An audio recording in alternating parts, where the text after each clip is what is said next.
Good morning friends.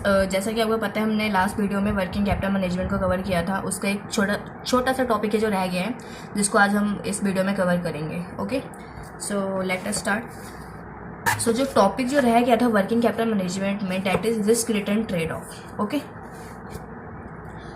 Risk return trade off. पहले तो आपको समझना है कि ट्रेड ऑफ का मतलब क्या है, ठीक है। बिकॉज जब तक आप ट्रेड ऑफ का मतलब नहीं समझेंगे आप इसको ही नहीं समझ पाएंगे, ठीक है। तो ट्रेड ऑफ का मतलब है कोई भी ऐसा एक्ट जो कि बैलेंस मेंटेन करता है, ठीक है। क्या करता है? बैलेंस को मेंटेन करेगा।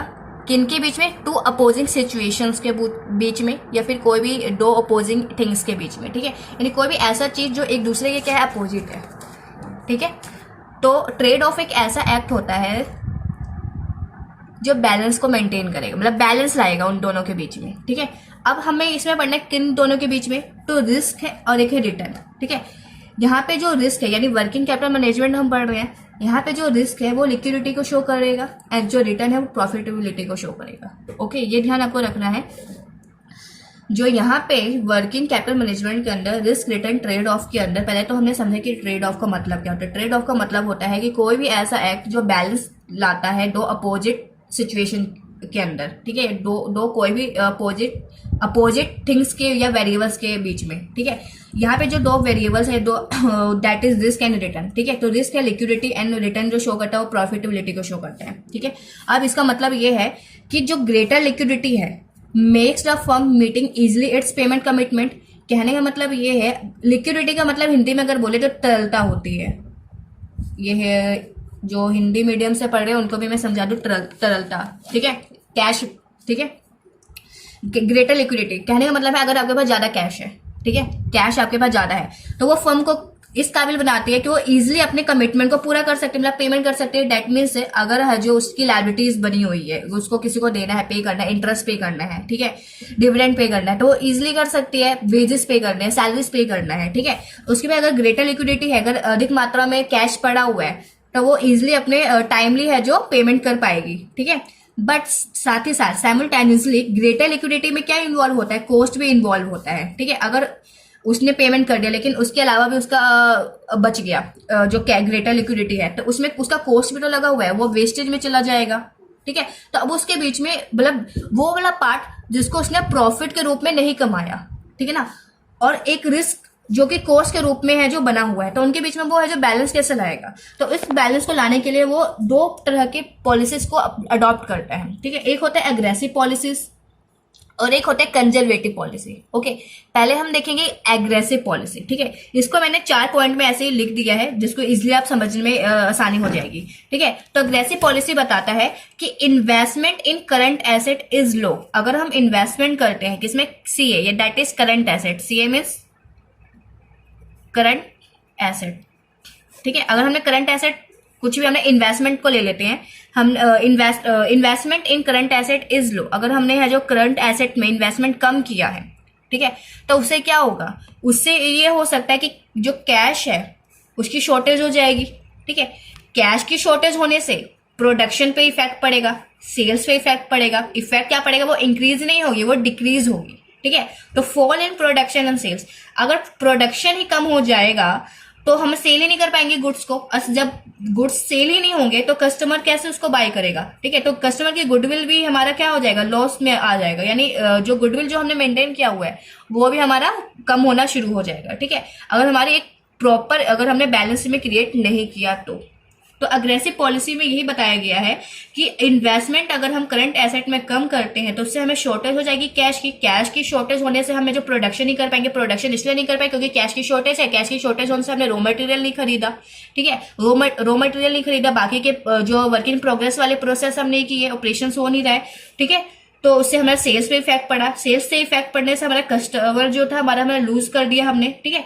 तो इस तरीके की जो लिक्विडिटी होती है कैश की, वो हमें है जो समझने की जरूरत हो जाती है इसमें अग्रेसिव पॉलिसीज में, ठीक है। तो इसको ही फाइनेंशियल मैनेजर ध्यान देता है कि टाइम टू टाइम कि हमें कहाँ पे कितने की जरूरत है, ताकि वो वेस्टेज में भी ना जाए हमारी लिक्विडिटी और हमारा है जो उसमें बेनिफिट भी हो जाए, प्रॉफिटेबिलिटी भी हम उसमें कमा पाए।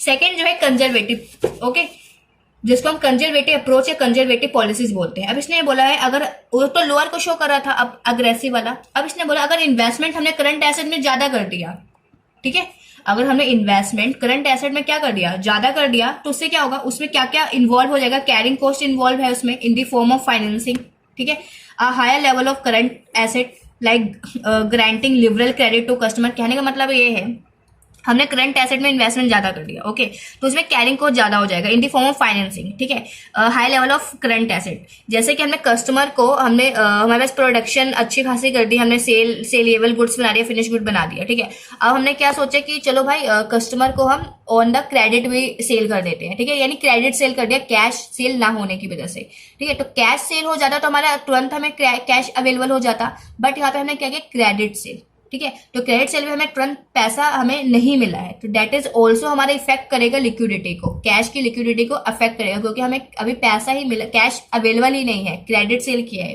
ओके, तो यहाँ पे रिस्क हो जाता है कि हमें मिलेगा या नहीं मिलेगा, अगर वो बैड डेब्ट हो गया तो, ठीक है, इंस्टॉलमेंट हो गया तो ये रिस्क हमारा मेंटेन बना रहता है, ठीक है, तो risk increases if there is lower level of liquidity. तो उसने बोला कि अगर रिस्क जो है इंक्रीज हो जाता है, बढ़ जाता है, अगर हमें लिक्विडिटी क्या हो जाती है, कम होती है, तो ठीक है, हम इससे बहुत सारे डिसएडवांटेज देखने को मिल जाते हैं, जैसे कि आपको है जो अचानक सडनली कोई ऐसी अपॉर्चुनिटी मिल जाती है कि हमें कहीं पे हमने बिल्डिंग परचेज करना है या फिर कुछ भी इन्वेस्टमेंट करना है और वहां से हमें अच्छी खासी जो प्रॉफिटेबिलिटी एज अ रिटर्न में हमें मिल सकता है, लेकिन हमने उस अपॉर्चुनिटी को गवा दिया बिकॉज ऑफ हमारे पास उतना कैश अवेलेबल नहीं था कि उसमें हम वो इन्वेस्ट कर पाए, ठीक है, तो उस तरह से प्रॉफिटेबिलिटी को इफेक्ट किया, ठीक है।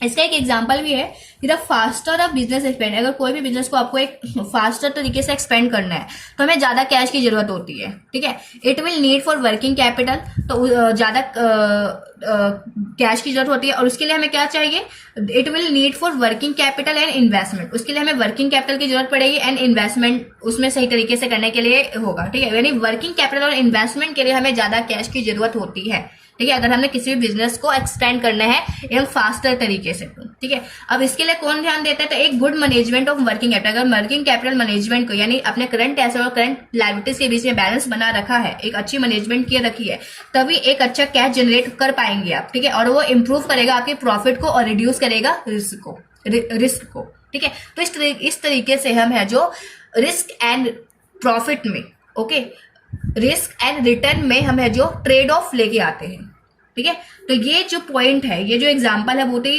इजीएस्ट है और बहुत ही आसानी से आप समझ सकते हैं रिस्क रिटर्न या रिस्क प्रॉफिटेबिलिटी ट्रेड ऑफ को समझने के लिए। बेसिकली आपको समझना है ट्रेड ऑफ होता क्या है, तो ट्रेड ऑफ वो होता है जो ऐसा एक्ट जो बैलेंस करता है दो अपोजिट सिचुएशन के बीच में बैलेंस लाता है, ठीक है, तो ये था आज का हमारा video, that is topic is risk return trade off, okay. So ये यहाँ पे हमारा वर्किंग कैपिटल मैनेजमेंट का जो पार्ट है वो फिनिश होता है। कुछ और टॉपिक्स रहते हैं इसमें, जैसे कि इन्वेंट्री हो गया, कैश मैनेजमेंट हो गया, रिसीवेबल मैनेजमेंट हो गया, दैट इज 3 टॉपिक्स रिमेन, ठीक है, तो इसको हम आगे के वीडियोस में कवर अप करेंगे, ओके। सो आज के लिए फिलहाल इतना ही। अगर आपको वीडियो अच्छा लगे तो please comment and please share it, जितना आप शेयर करेंगे उतना अच्छा होगा, ठीक है, बिकॉज ये बहुत ही ज्यादा इंपॉर्टेंट है, समझने वाला टॉपिक है, ये आता ही आता है, okay. So thank you guys for watching this video.